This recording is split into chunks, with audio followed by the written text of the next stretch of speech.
Good evening, everybody.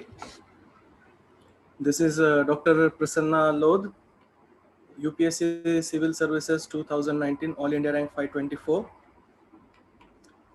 Yesterday we all discussed about the basics of economy, Indian economy, and very basics of economics. Just to remind you all, Indian economy is a very technical subject. It's also scoring subject if you know the basics. The required books, as I mentioned yesterday, they are the macroeconomics NCERT red color book, followed by Sankar Ganeshan Karuappa. That's a very good book for revision, and you can have your own sources of standard textbook. I would recommend Ramesh Singh, but not cover to cover. Plus, the economic survey will be the bedrock document that everybody must read it thoroughly, because you can expect questions from it, even in prelims as well as in mains. Mains for sure they come. So this is how we are going to approach economy. uh, Most of us don't have the technical knowledge for it, so there are many YouTube videos which might help you in understanding the basic concepts of economy. Plus I am also there to make you understand what shall be the proper approach towards economy, because since 2017 I have almost all of my questions I have marked them right. It's a very high yield area. 15 to 17 questions come in prelims from this section. And what we are going to study today is the planning and the planned economy. Then we are going to study the Niti Aayog and the Planning Commission. We are going to see the inflation. See, there is a trend that UPSC has set. They used to ask question from Planning Commission uh, to the year 2013, and in 2013 there was some structural changes made in the CSE examination. The pattern, what we call in general language, the pattern was changed since 2013. So the questions from Planning Commission, they didn't appeared since 2000, after 2013, and suddenly we got a hint in 2017 that Planning Commission is back into the game. 2018 and 19. In 19, there were 3 questions from Planning Commission, directly, indirectly. Just like they asked about the year of nationalization of SBI, which was 1955. Then they asked in which in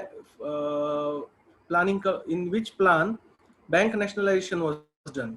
So we know that bank nationalization was done in the year of 1969, and it was the fourth plan, fourth 5-year plan.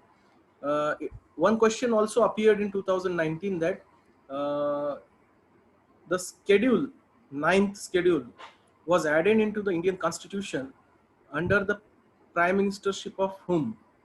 So this has to do with the Planning Commission. This was an indirect question because when Planning Commission went ahead, there was a debate: shall right to property be a fundamental right or not? It was earlier considered as a fundamental right, but the pragmatic approach would be it's not feasible and it's not possible that right to property shall be kept as a fundamental right, because for socio-economic development we need land. We need very stringent land acquisition rules. So if it's fundamental right, that it will be in conflict with the fundamental right, and fundamental right will prevail, so the development will be hampered. So that was removed, and it was later made as a legal right. Right to property is a legal right now, not a fundamental right. And to prevent it from the judicial scrutiny, it was put under the ninth schedule. And in the year of 1951, which was the first 5-year plan, and who was the prime minister then? Everybody could guess. It was Pandit Nehruji. So this was the question in 2019. So 3 questions came in 2019. Again in 2020, we had an idea that yes, Planning Commission questions are back into the game. So I expected about the LIC nationalization this year, but they didn't ask. They might ask it next year. who was responsible? CPD Deshmukh was responsible for LIC, nationalization of LIC. What is the act? LIC Nationalization Act of 1955, 1956. So these are the questions. So what we are going to study today is a high yield area. Means the literature is less, but you can expect many questions from this thing. Okay, uh, 3 questions came in 2019, as I mentioned. Many more may come because again there is a debate. Was planning commission a good idea or was it a failure? Is Niti Aayog a good idea? Is it relevant in today's time? So to understand it in holistic way, for next 1 hour, we will be now starting our class. Okay.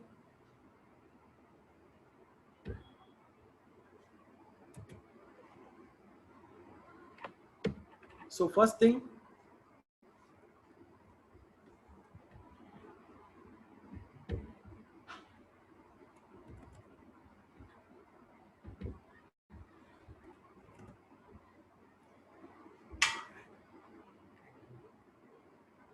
Share होता है कहीं चालू है.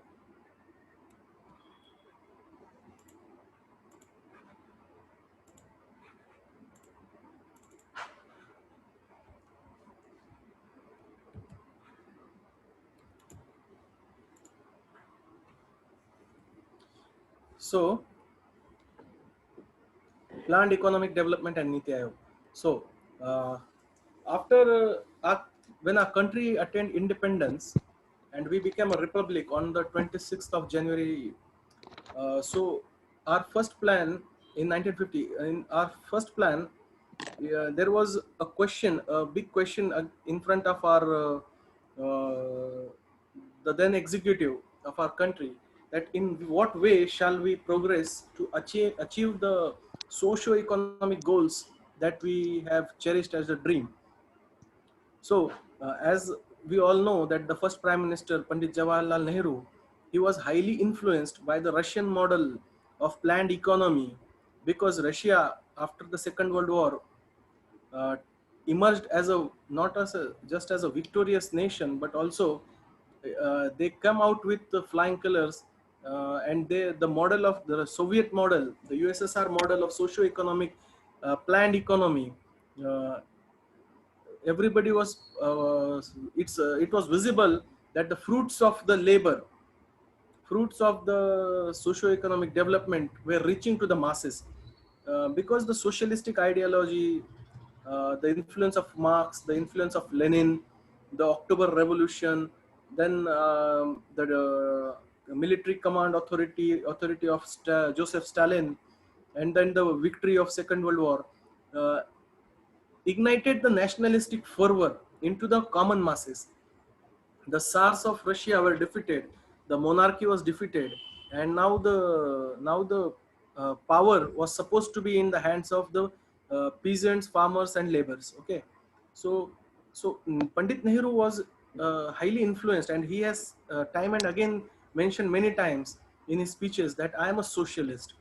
My dear comrades, I am a socialist. So this was one thing. Okay, another thing was we were the victims of imperialism, colonialism.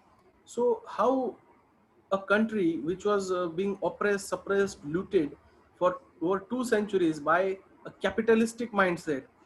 So the country which was has just got independence would not have risked to again embrace the same ideology, the oppressor's ideology. So we were reluctant on the path of capitalism. So third thing was uh, our basic infrastructure. There were many challenges. We could not jump directly to any big thing. So what after British left, what was left in this country was a poor state of affairs. So we need to build. There was a need to build everything brick by brick. So these were the 3 4 driving forces that turned our planning towards a socialistic model. So now private sector was very small because we were a colony. the colonial power had their vested interest of exploitation at the cost of Indian interests. So private sector, they never let private sector to flourish. Okay, so this was the introduction. India adopted, why they adopted, for this reason. Okay, planned economy here, uh, not just Pandit Nehru, but we can also see the name of Visvesvaraya. Who is Visvesvaraya?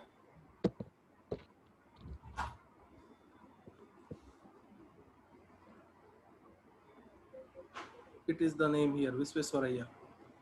He suggested about a 10-year plan. Okay, this is the 10-year plan titled Planned Economy for India in 1934.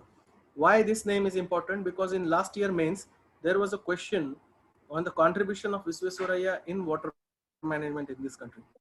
If you remember, 15th September is his date of birth, and National Engineers Day is celebrated on that day. So Visvesvaraya, a remarkable engineer who has done a lot. So that's why he is important, because last year mains has asked about him. This year or next year, he might appear in prelims. So who was the first proponent of planned economy? So Visvesvaraya in 1934, in his book titled Planned Economy for India.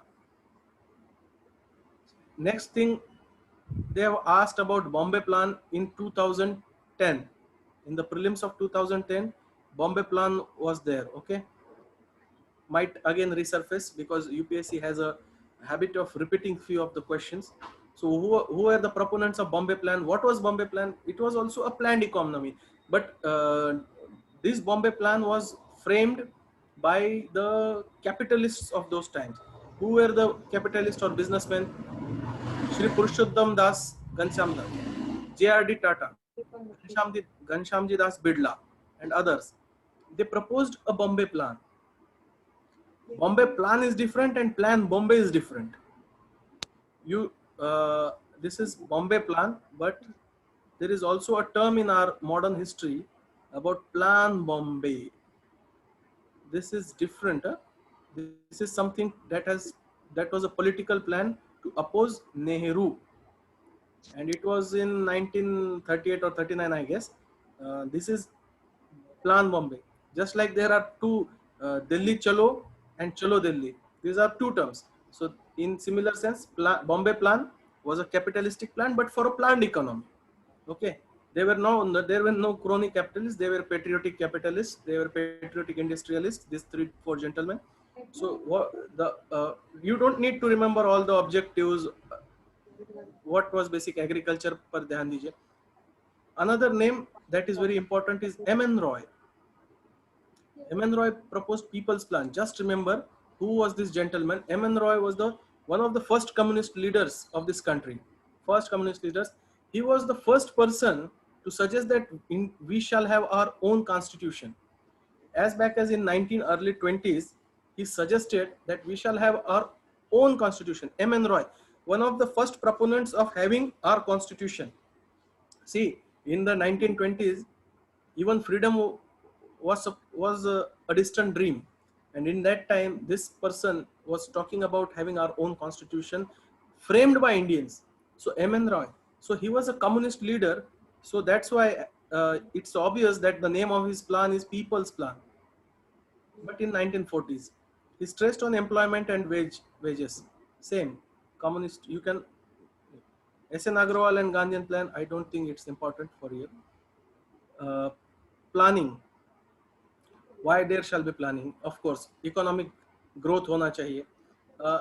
Just for feedback, uh, is everyone comfortable with Hindi? If I blend it with Hindi, or if not, then I will continue in English. Please comment yes or no.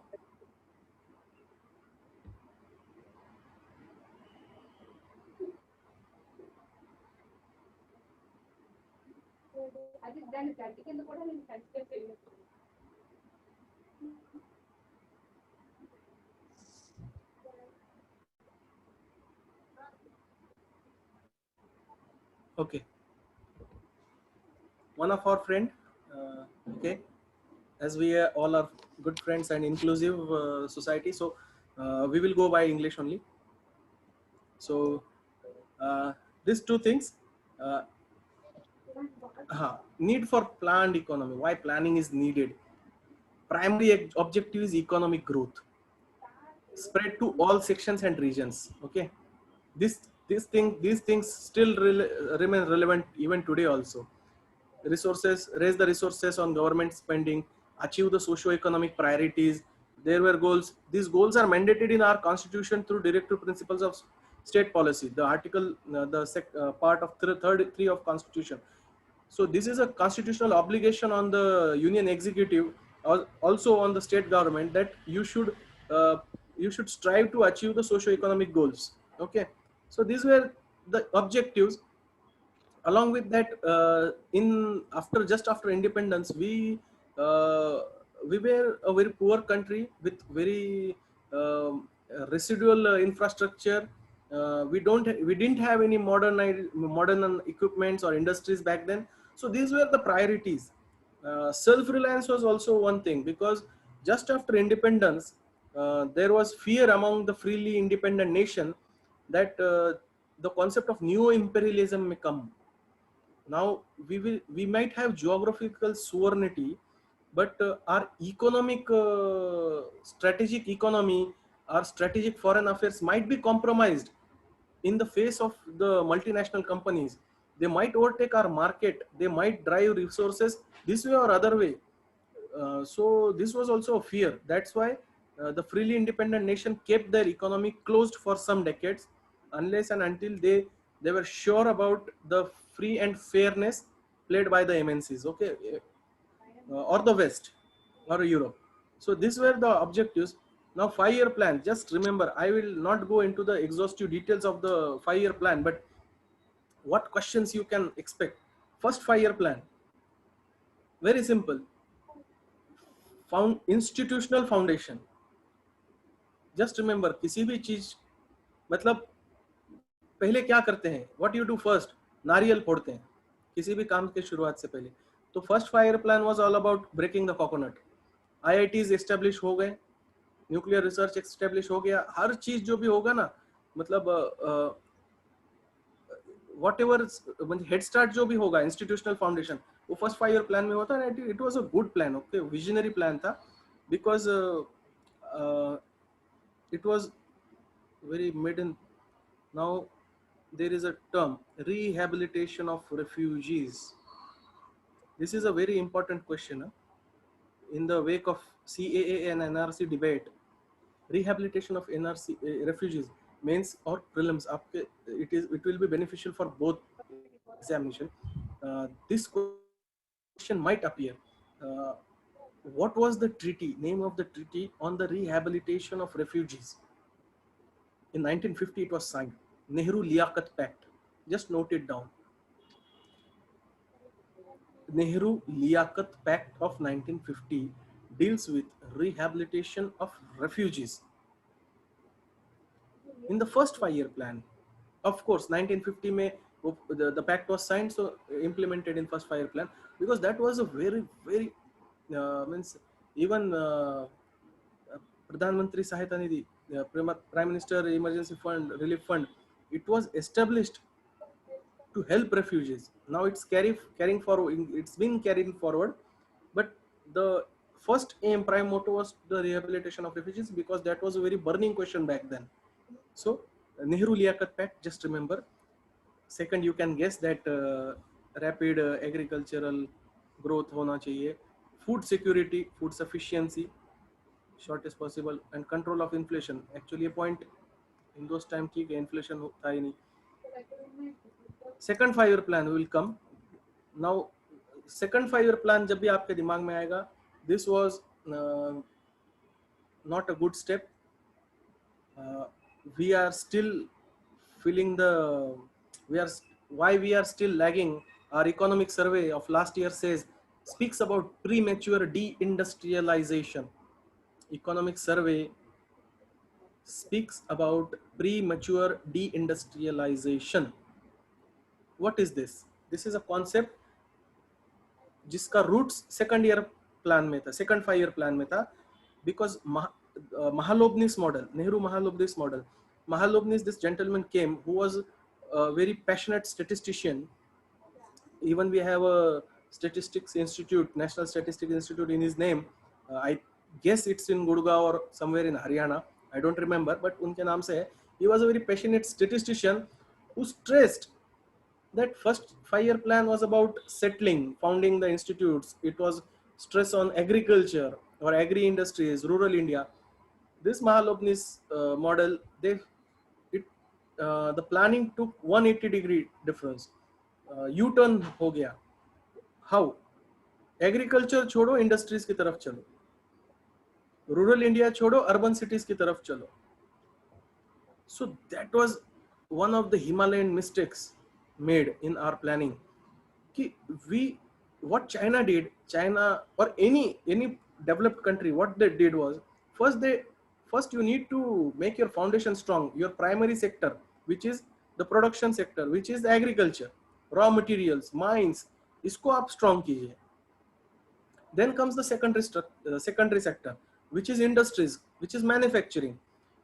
Your secondary industries can survive only when there is assured, cheap and regular supply of raw materials. And when your industries develop, then only jump to the service sector. Still China has not jumped in service sector. We are living in 2020, it's about to end. India has boomed in service sector in 1990s. But still China has not entered in service sector. There must be reason behind it. Because they want their manufacturing sector to saturate. And then they will come. In this decade, they are going to come in the service sector. Why China is reluctant to enter into service sector? Why they want to stay in manufacturing sector? Because manufacturing sector absorbs unskilled, semi-skilled, skilled, highly skilled labor. Manufacturing sector absorbs unskilled, semi-skilled, skilled and highly skilled labor, whereas service sector can only absorb highly skilled labor. There is no role for a matric fail guy or a HSC failed guy in an IT park, but he can get a job of boiler attendant, handloom attendant, or a housekeeping job in an industrial sector. So China wants its economic growth, which will be a job creating. That is the importance of manufacturing sector or industries. And we directly shifted, without strengthening our primary sector, we directly shifted to industries in the just in the 6th year only. And this was a mistake. So our agriculture sector remained weak. And when industrial sector was about to become strong, a failed agriculture enterprise failed to provide the raw materials, and that's how industries collapsed. Still, industries, by increasing the role of private sector, industries tried to stand on its own way in late 1980s. Immediately after 1991, post LPG, we jumped to the service sector. We didn't allow agriculture to match, jump to the service sector, which is not inclusive. You need to have a very reputed degree to work in an IT park. You need to have high skilled education to work in system support or tech support system software companies. So that's how economic inequality have risen after LPG reforms.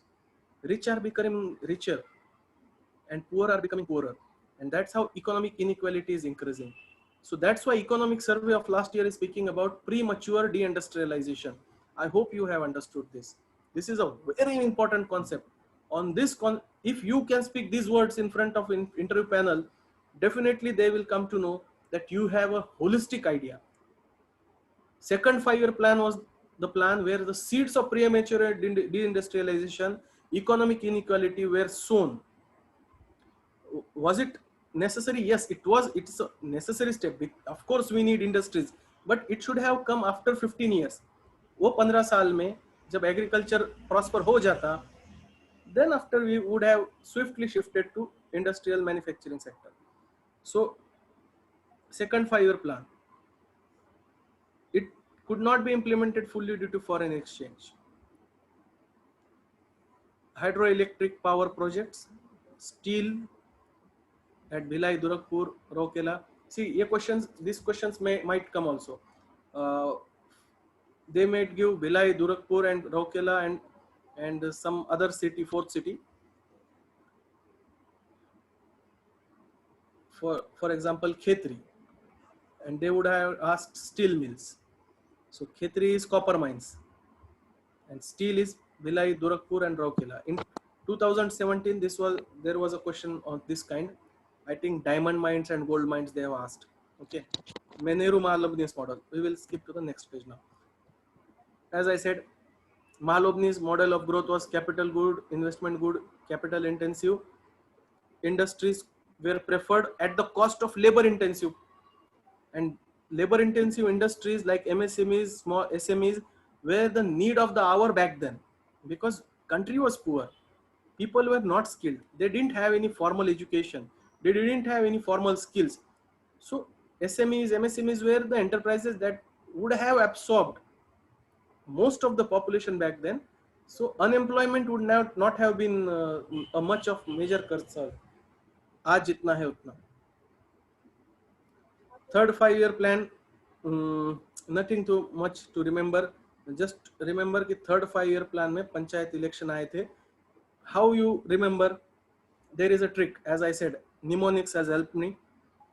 Panchayat. Panchayat is the third tier of government. First tier of the government.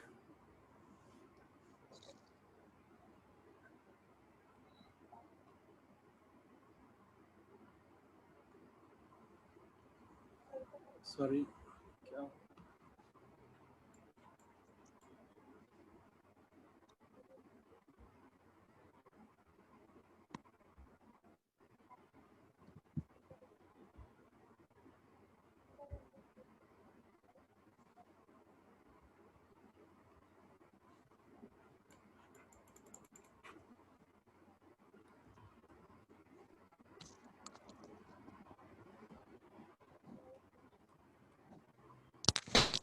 Sorry for this glitch. I am very new to this technology, so pain गेलाय परत.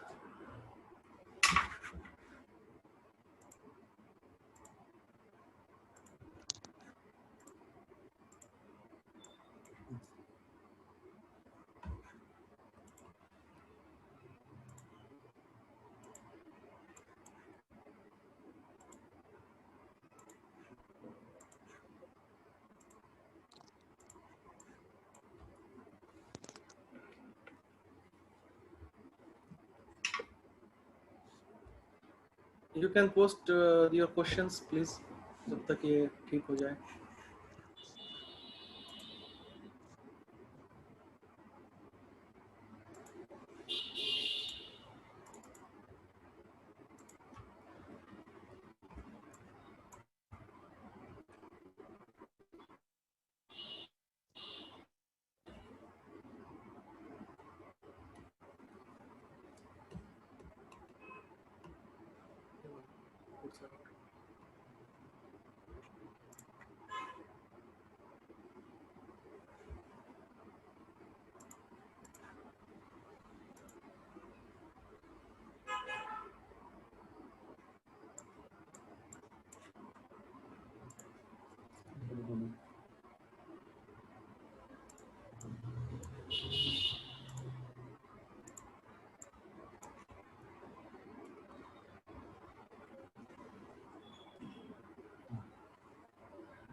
question from Samir. First 5-year plan. First 5-year plan. Agree. No, not just on agree, but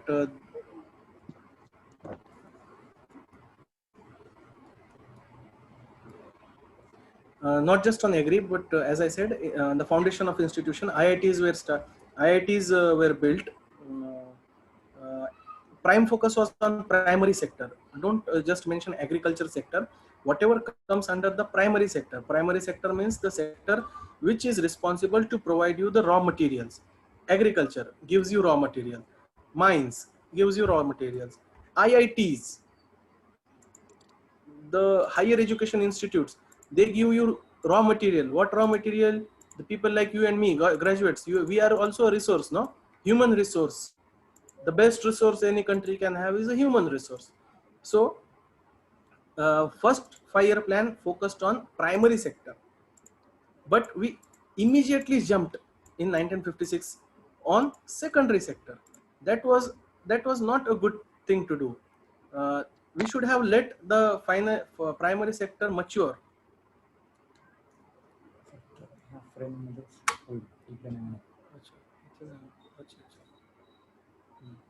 So we will now our pen is back, so we will take the again we will go back.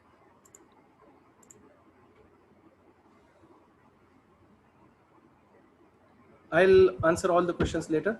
How you will remember about third 5-year plan?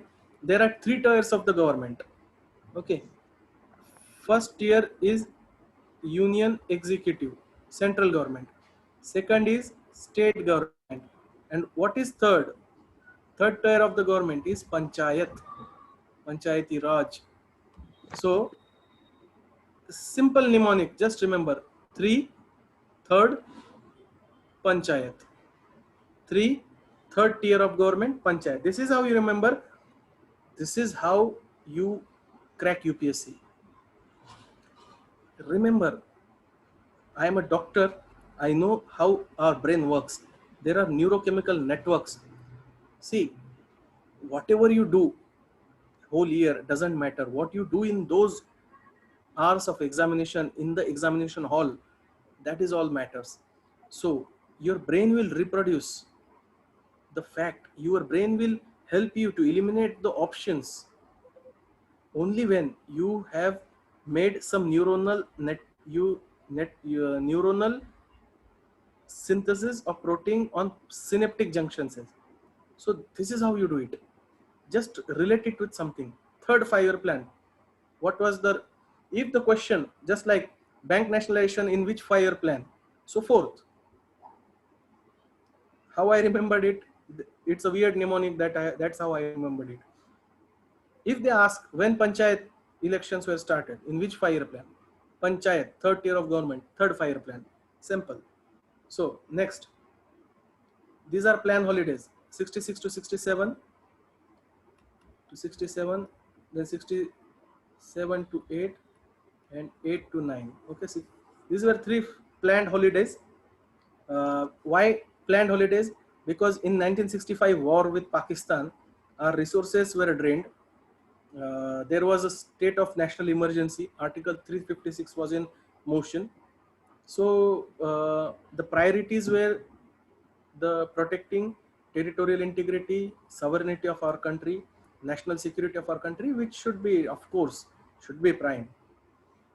So these were the 3 things. MS Swaminathan came in picture during these years. So we had a new agricultural policy. Fourth 5-year plan. This was the question in 2019. Indira Gandhi ji government nationalized 14 major Indian bank nationalization. Fourth 5-year plan. ठीक है. Ambitious failure ये चीजें नहीं आप पूछेंगे, ये पूछ सकते हैं. गरीबी हटाओ target, poverty eradication. Fifth 5-year plan. Now this is the plan. If you read these figures carefully, emergency, internal emergency was declared. Okay. So definitely everything was disrupted. This is how you remember. It was high inflation because everything was disrupted. Government became absolute, no free hand to anyone, and market cannot survive in such condition. Rolling plan, you don't remember this rolling plan वगैरह, ठीक है. इसमें एक ही चीज था कि what is rolling plan, just remember it was flexible hybrid model between planned and planned holidays. Flexible, we will set targets, but if we are not able to achieve them, we will skip it. So that's rolling plan, not much important. Sixth, 5-year plan, nothing much. यही है, गरीबी से हमने लड़ना शुरू किया है, तब से आज तक भी लड़ रहे हैं. 7th 5-year plan, 1990.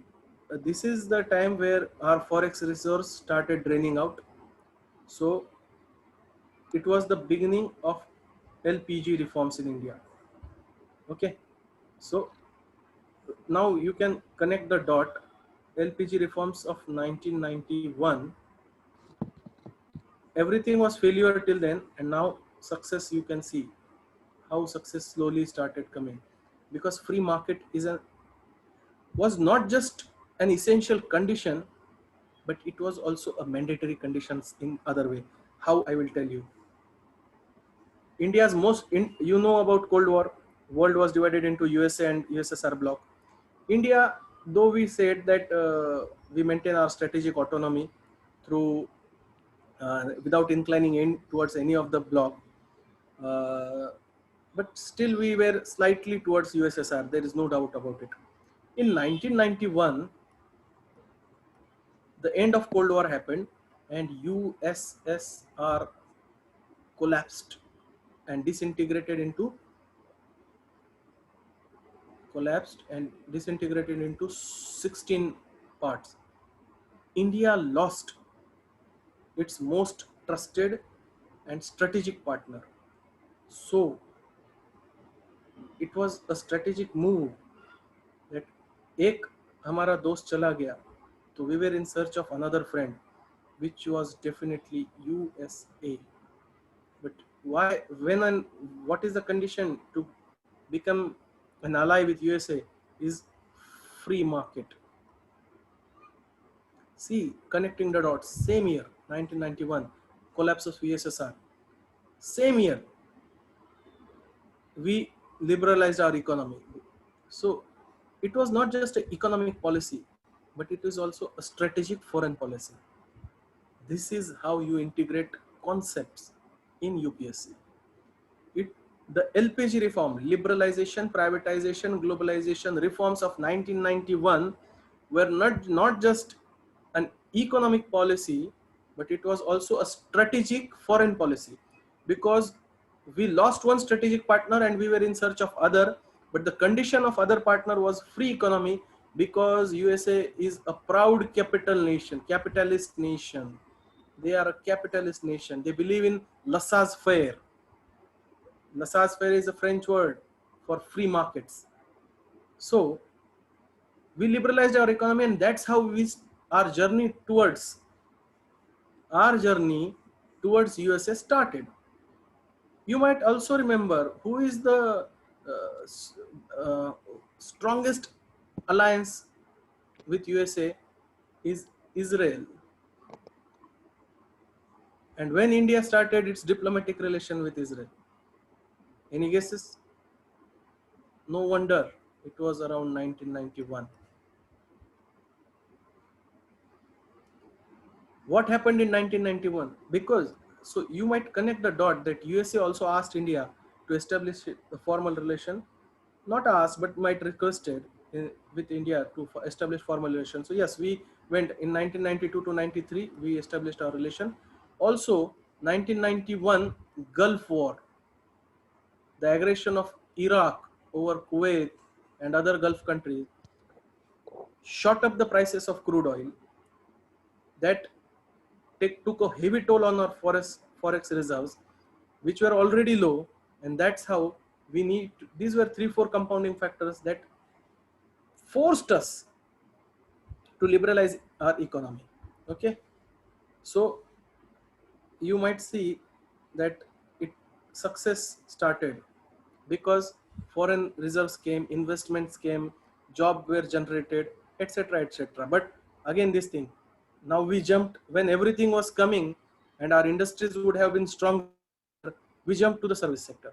KPO, BPO boom, business processing out, business processing outsourcing, KPO, BPO boom. So these were related to sector of services. IT revolution in late 90s. You must have, you must be remembering that in 1995, you must not be remembering, but you can ask your parents. In 1995, a mobile phone was a distant dream, unimaginable thing. But in just in 5 6 years, around 2001, many people owned a mobile. In just 6 hours, telecommunication exponentially rose. Why? Because we shifted to service sector, and this was another cardinal mistake that was done. So ninth 5-year plan is not important. 10th and 11th are important. 10th spoke about inclusive. 10th 5-year plan focused on literacy rate, because Sarva Saksharta Abhiyan, Sarva Shiksha Abhiyan,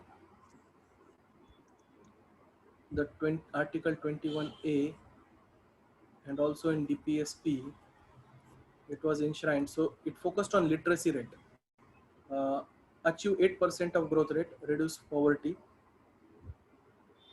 These were forest was also to increase the forest cover. This was also one of the target that has been set. 11th 5-year plan. Just remember,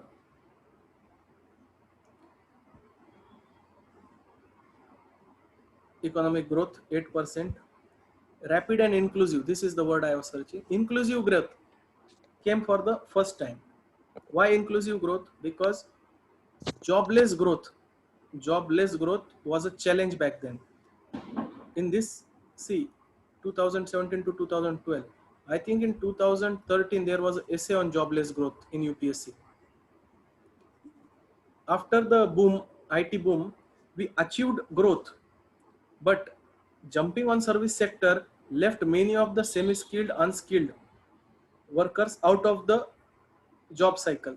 So growth was definitely there, with few technocrats earning crores of package, few, where majority of labor left unemployed.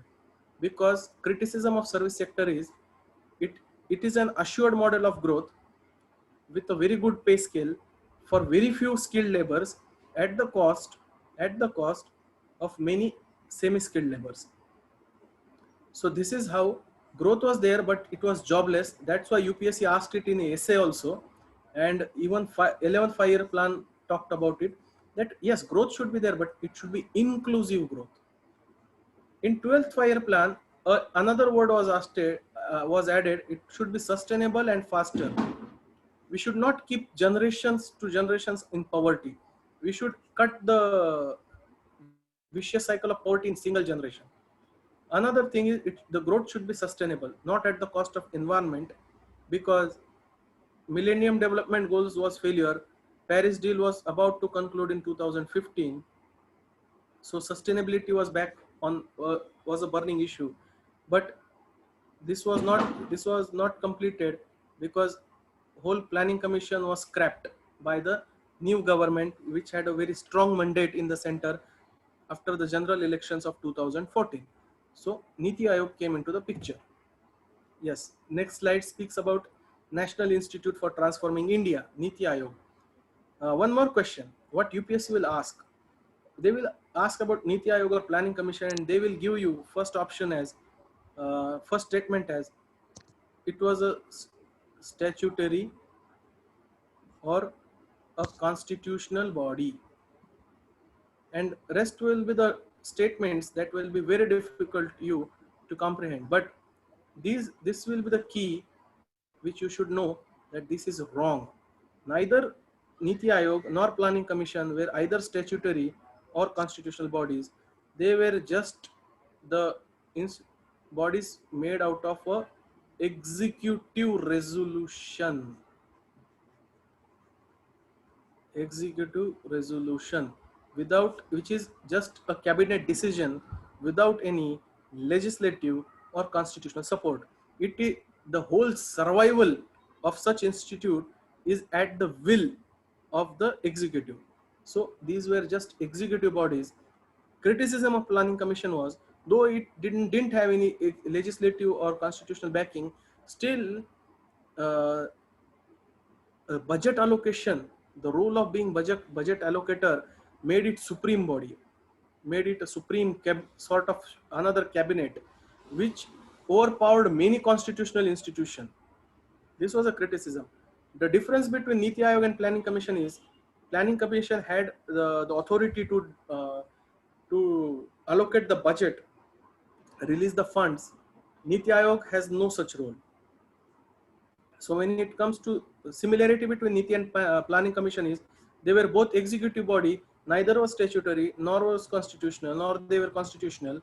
And what was the difference between them is, the Planning Commission has fiscal powers where Niti Aayog don't have such powers. Niti Aayog, another difference is, Planning Commission was top to down approach.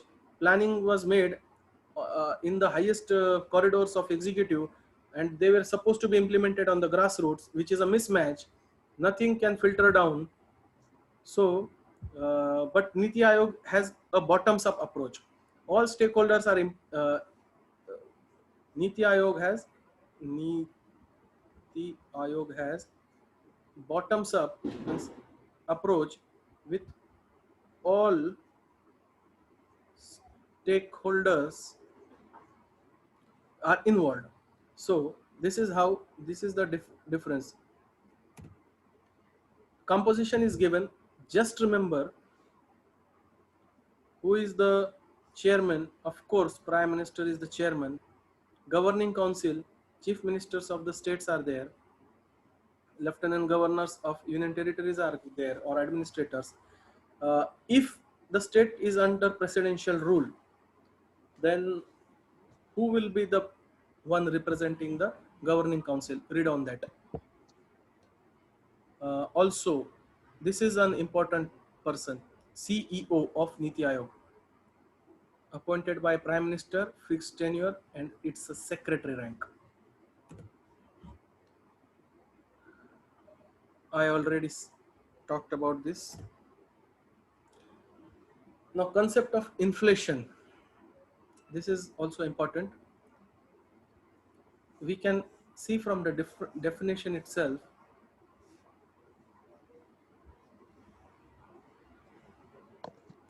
Inflation means a persistent rise in the average price of goods and services. What is inflation? Mehengai. Persistent rise in average price of goods and services. Okay.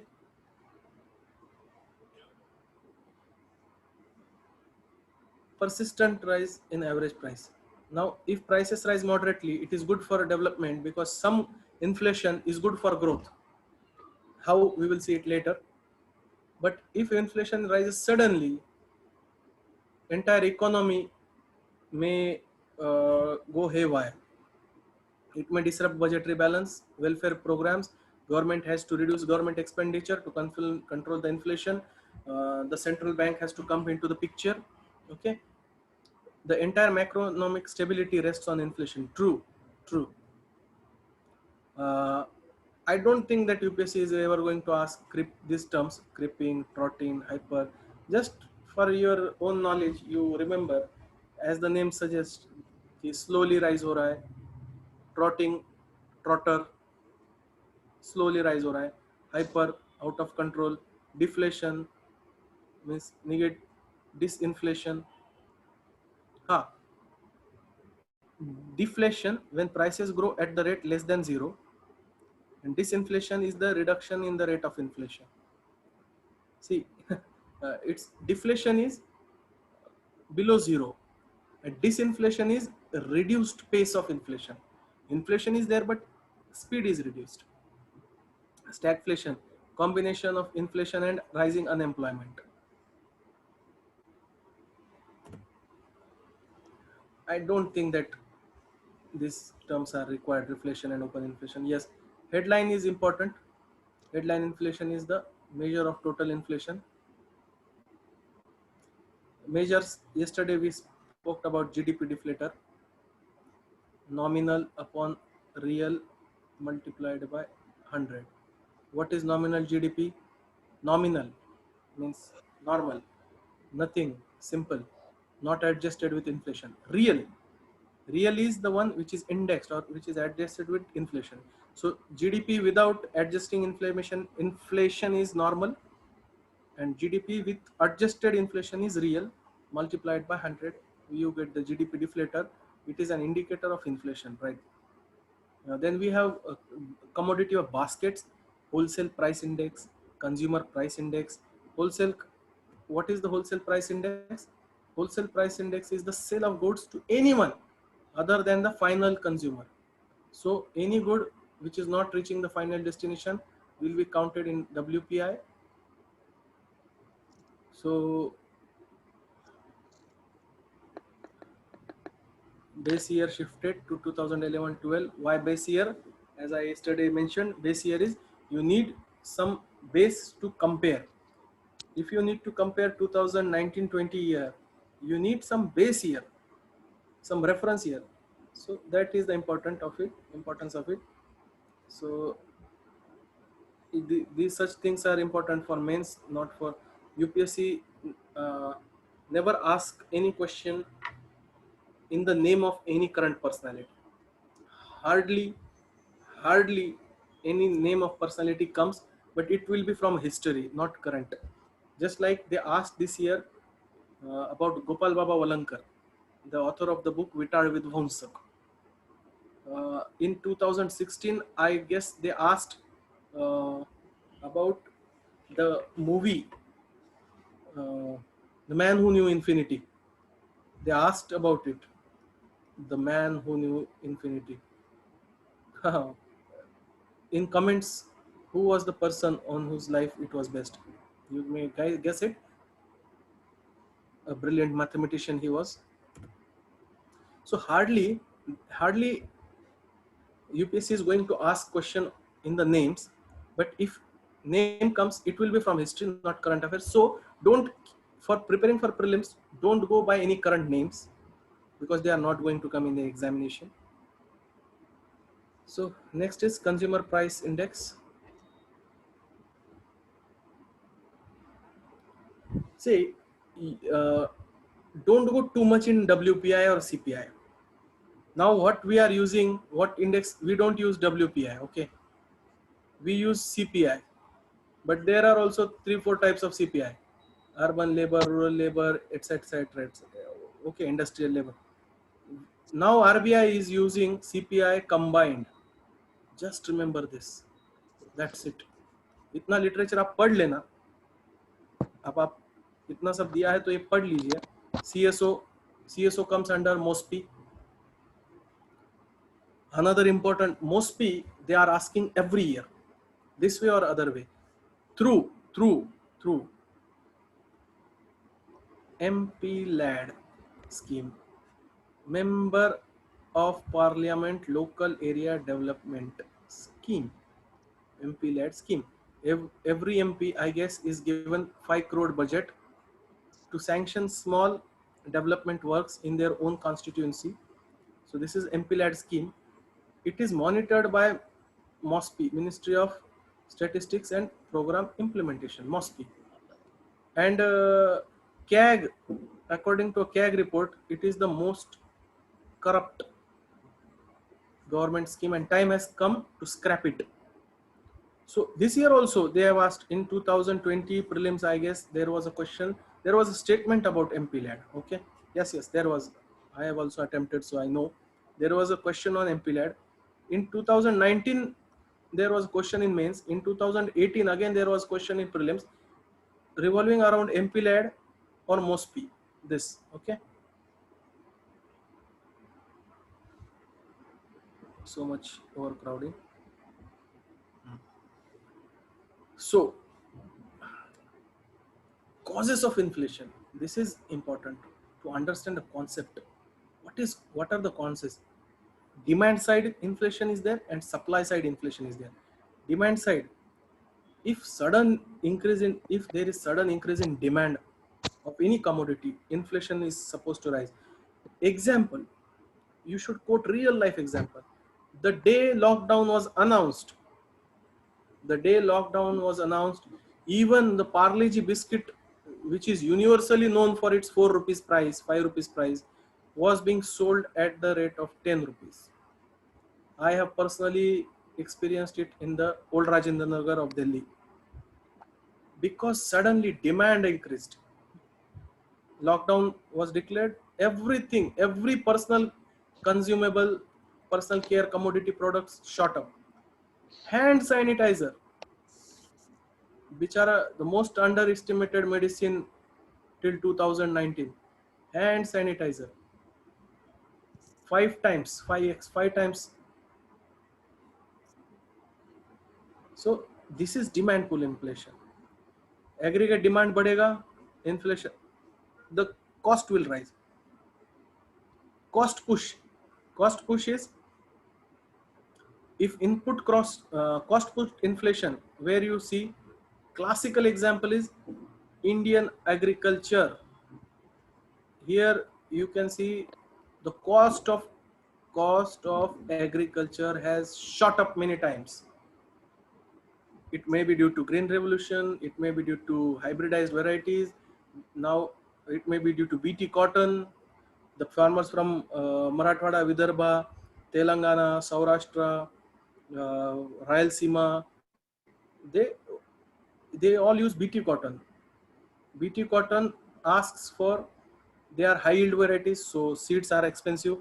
They are prone to pesticides, the pests, so pesticide spray, plus they need irrigation, so cost of irrigation. So this is how cost of production has increased. So when you are quoting an example of cost push inflation, please write Indian agriculture. You will get an extra half mark in mains, because this is the sad state of affairs where inflation is rising. So now next slide, why inflation? See, I would request you to read this WPI versus CPI debate. Hardly any question comes, but for your understanding, you must read it. Okay, what is the importance of inflation? See, inflation is a punishment to poor. How? Inflation erodes your disposable income.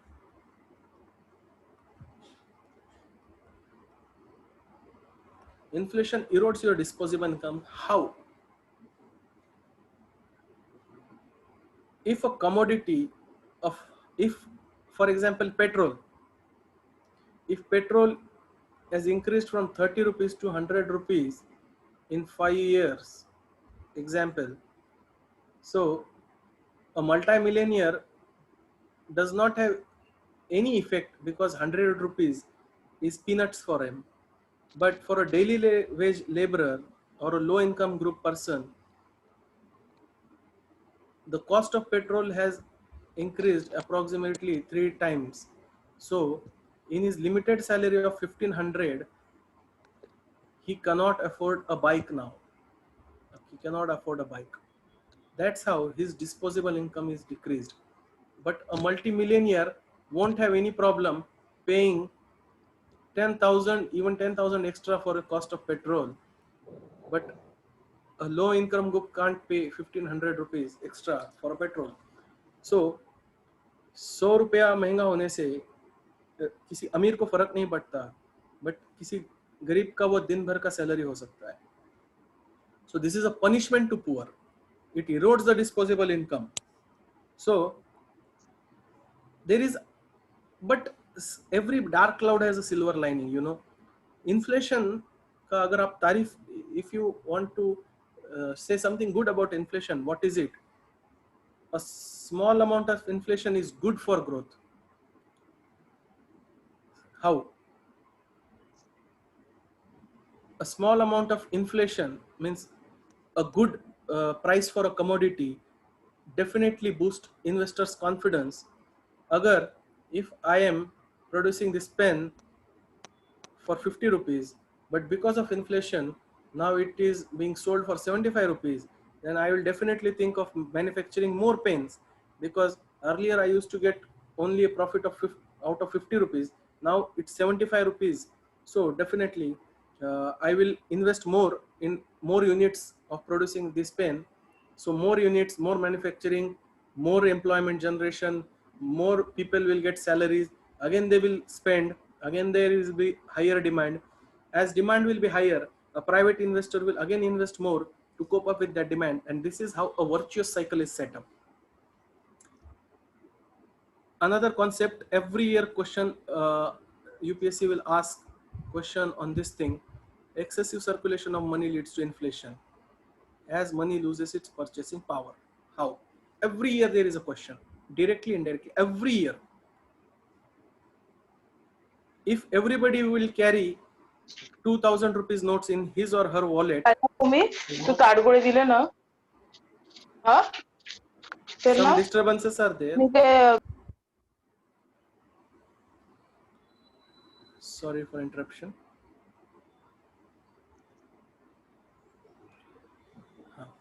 If everybody will carry a note of 2000 rupees in his or her wallet, what is the value of that rupee? Nothing. Nobody needs your 2000 rupee because everybody is carrying the same note. So if the circulation is excess, then the value of money is eroded.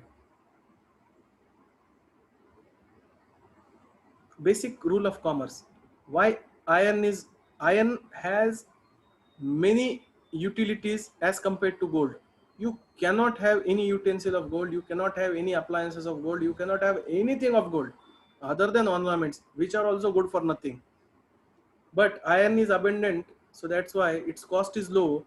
Gold is rare, that's why its cost is high.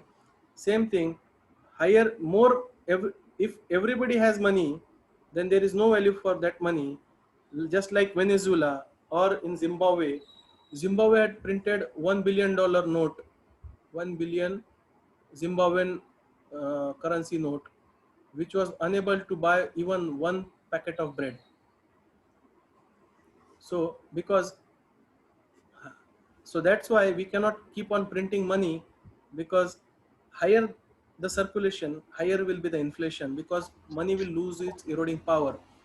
Here RBI comes into the picture, and RBI tightens its monetary policy.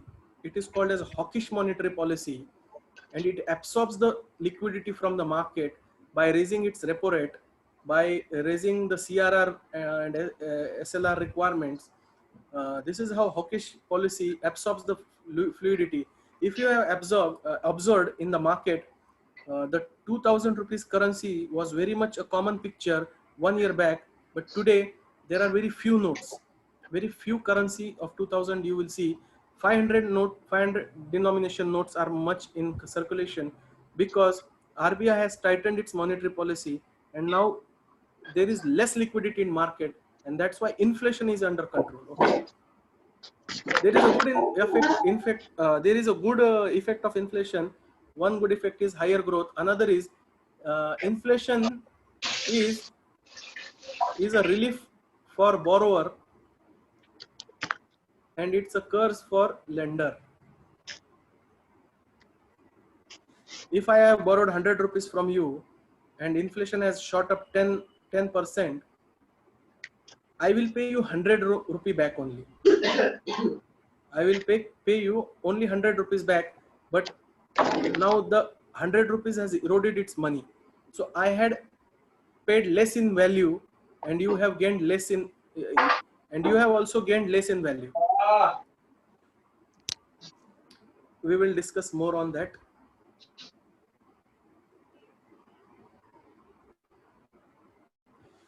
Yes, monetary policy. Every alternate question in prelims What is Monetary Policy Committee, MPC committee? There are 6 members. RBI governor is the head. RBI governor 1 and deputy governor 2, deputy governor 3, and 3 from nominated by the government of India.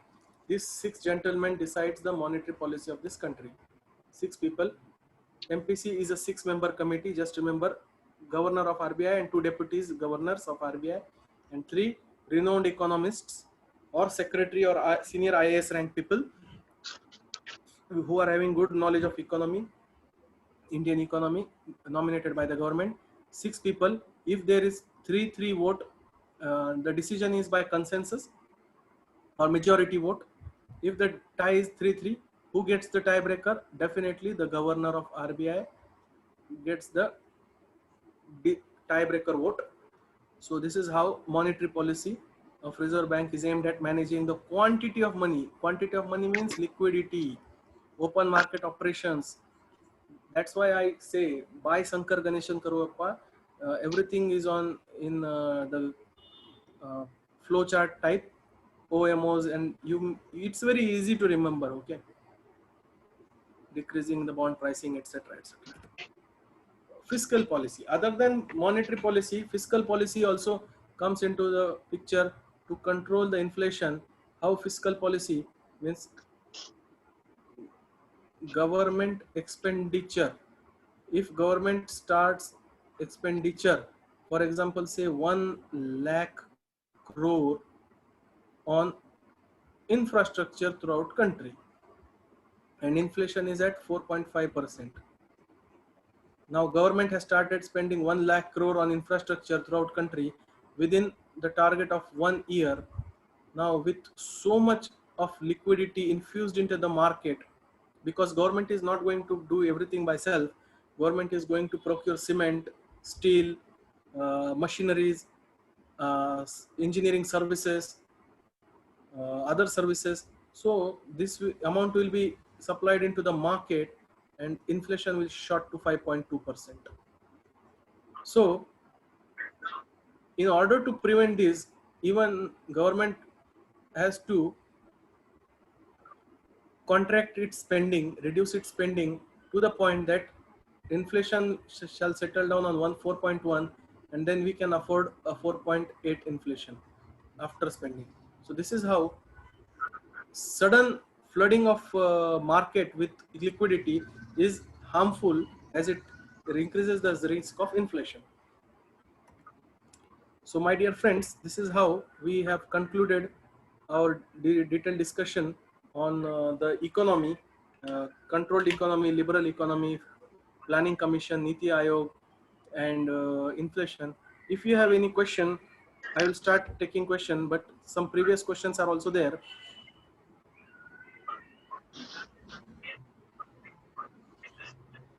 A question from B. Since we skipped secondary sector, what can be done now to overcome the current problems of economy, though we have boom in tertiary sector?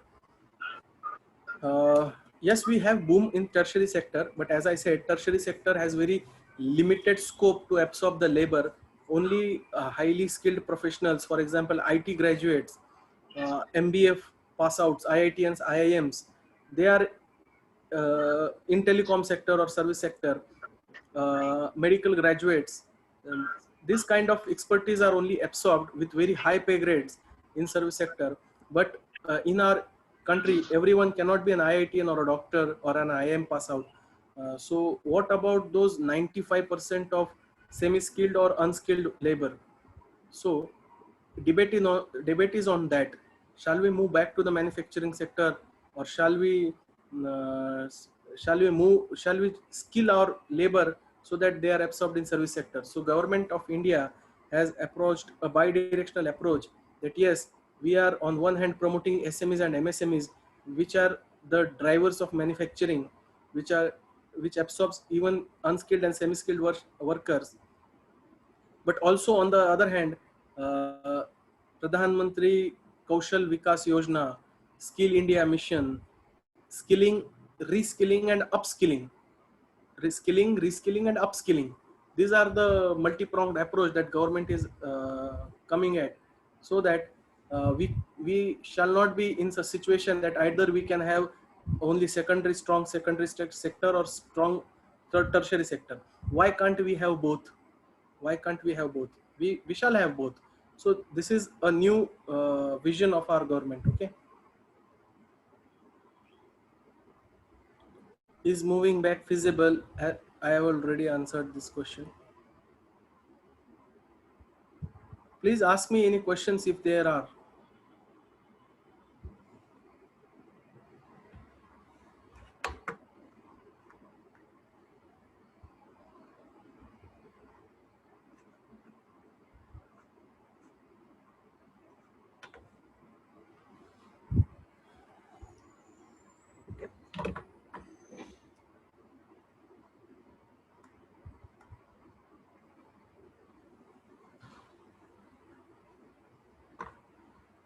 No questions?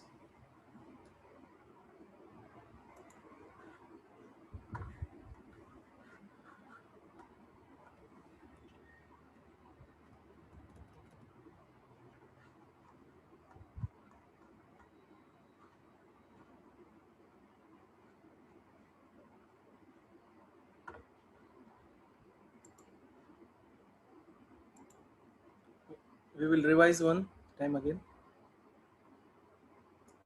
Planned economy. Why we went to planned economy? Because we had a bad experience of colonial power.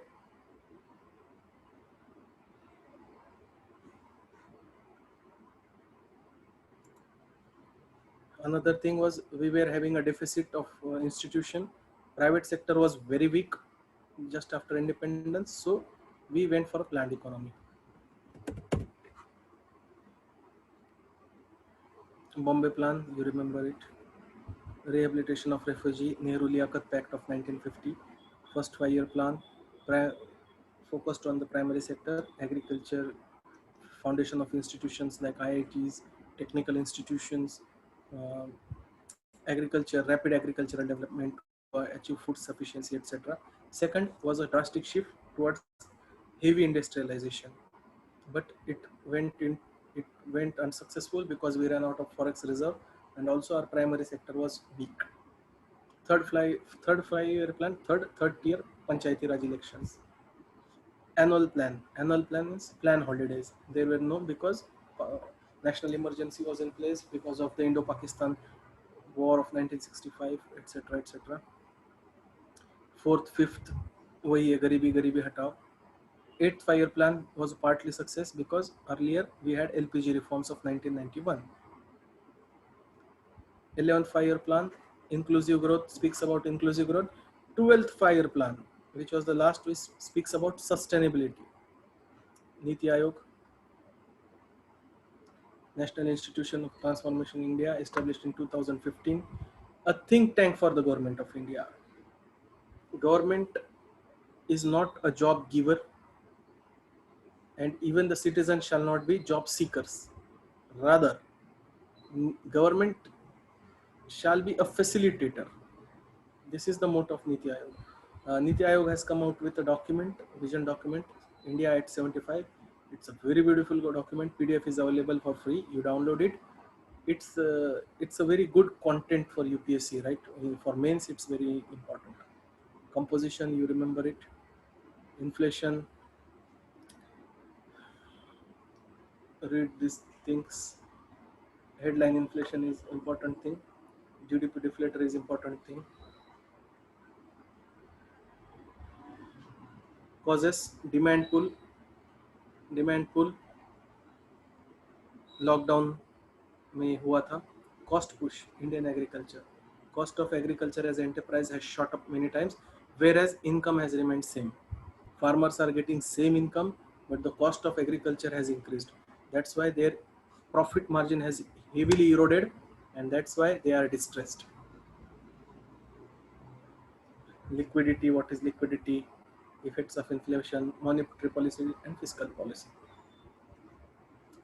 So I think we have completed our thing. If you have any question, please fire in 2 minutes. We will have a pause of 2 minutes, and if there are no questions, then we will end the session. However, I would appreciate If you have queries, I would be happy to talk on them.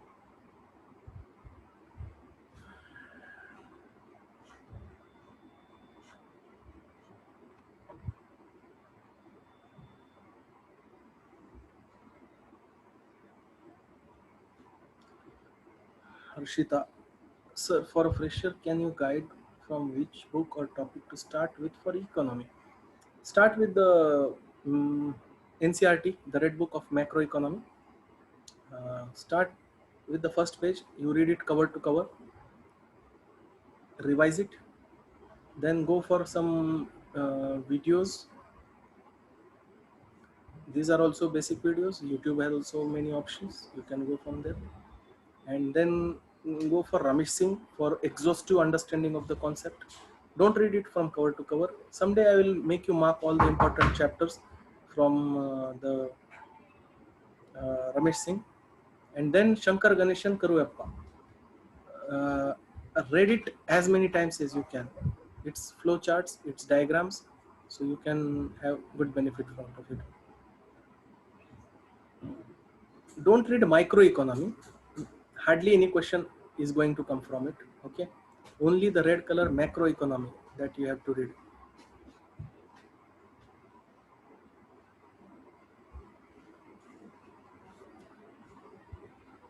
Sir, you said about something hawkish. Not sure for yeah, see, that's the spelling. Hawkish and dovish. Hawk is an aggressive bird. Dove is a very minimal kind of word. Okay, so when RBI, when I tight monetary policy and loose monetary policy, when RBI goes for a tight monetary policy, the intention is to absorb the excess liquidity out of market. Just like a hawk feeds on its prey, it lifts some prey and goes away and flies away in the sky. Okay, so it's a hawk. So a tight monetary policy with increased repo rate, increased bank rate, increased CRR requirements. If these requirements are increased, then money is been siphoned out from the market and goes back to the central bank. So less money, when then inflation comes down. On the other hand, if inflation is too low, so that इतना इतना हो गया कि deflation हो रहा है, so RBI reduces its repo rate, reduces its bank rate, reduces its CRR SLR requirements, so that lending becomes easy for the banks and more money is infused into market, and that's how you achieve your inflation targeting. So that's it. Zimbabwe situation. Zimbabwe, when inflation has risen in Zimbabwe, there was a populist government. I am not able to remember the name of that president, but when inflation has risen, the poor are the first who gets punished. But poor are also who vote, who comes out and vote. So any popular government cannot for long avoid the problems of poor people. So poor people, they started their agitation. So in that response, the government of Zimbabwe printed more currency so that people will have more money in their hand to spend on the inflation.